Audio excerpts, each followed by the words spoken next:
What's going on, everybody? Jay How here, and in this Diablo 3 Demon Hunter video, we're going to talk about the Shadow Impale build that is incredibly strong with the latest buffs and will be at or near the top of the leaderboards. We'll talk about the skills, the gear, and some of the tips and alternatives, whether you're on seasonal or non, to take you to the top with this build. Now, when it comes to the skills, you're going to be running with Companion, Wolf Companion, and it doesn't really matter where this is at, but either way, getting that bonus damage is really where this comes into play. You'll have some cooldown reduction along the way, but it's more about getting that extra damage, and the Wolf Companion does just that. Now, for your main source of damage, it is going to be Impale. Now, for all intents and purposes, over-penetration has been a very strong pick, but we also see Ricochet as an alternative. You can go cold or lightning here. You will need to change your gear accordingly, and we have seen some updates as the new season has rolled out. But for this one, we're going to go over-penetration, but you could just as easily go Ricochet. We'll talk about some of that stuff when we get to the gear. Next, Vault with Rattling Roll, and we'll go ahead and get this out of the way because with your gear, you're going to be able to vault for free or pretty much free whenever you get that Impale out. Now, the Rattling Roll is so that you can proc that CC when you're going through targets because you're going to be in melee range. We'll talk about that a little with the gameplay.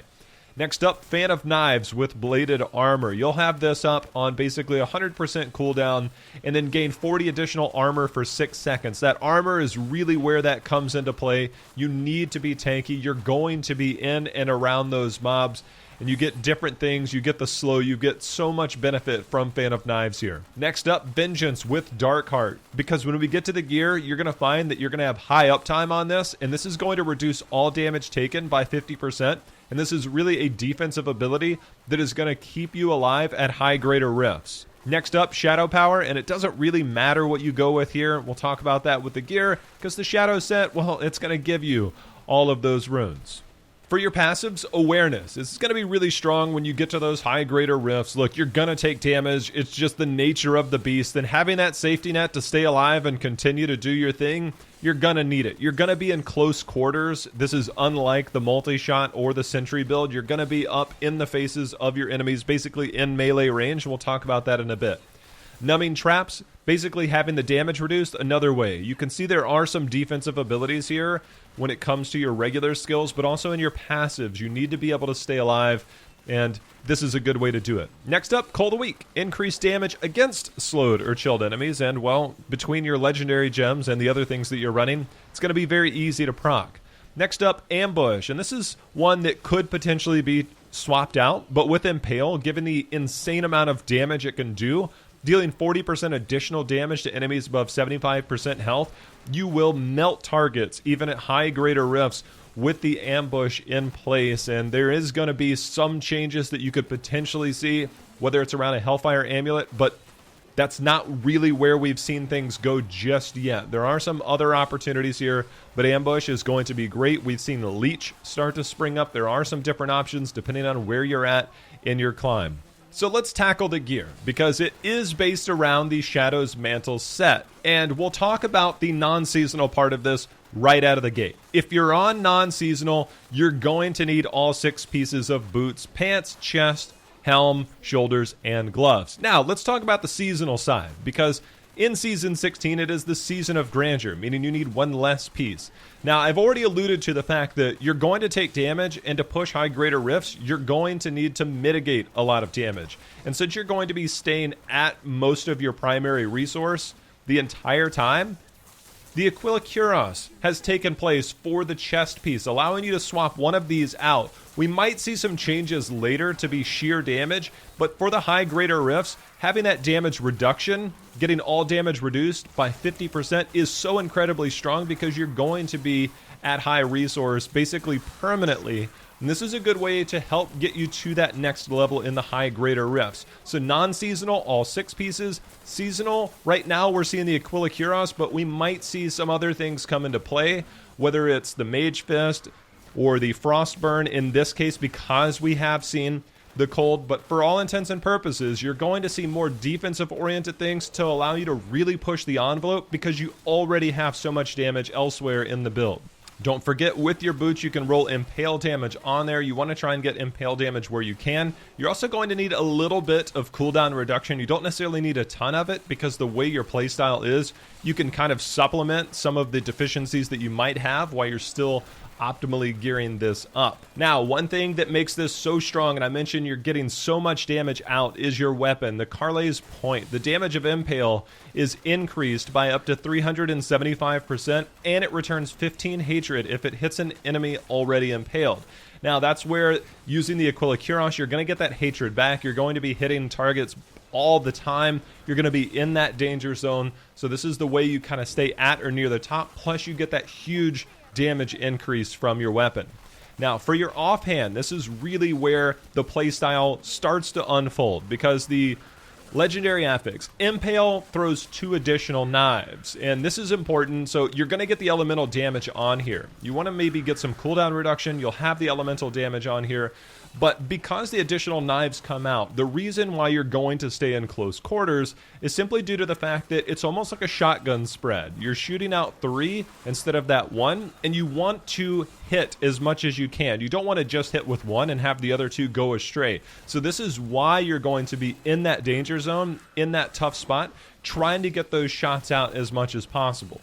For your belt, the Witching Hour. This is really strong to get out there. Now, I will say this, the Witching Hour is what you want. However, if you don't have a Witching Hour, using your Chain of Shadows here is going to be necessary, because you want the extra damage from the Witching Hour, but if you don't have one, or it's still early on, you want to have the Chain of Shadows. You need that in order to have the vault costing no resource. Since you're getting that proc, that stun off rattling roll, you're going to be vaulting a lot. You're using the Impale, and then you're vaulting.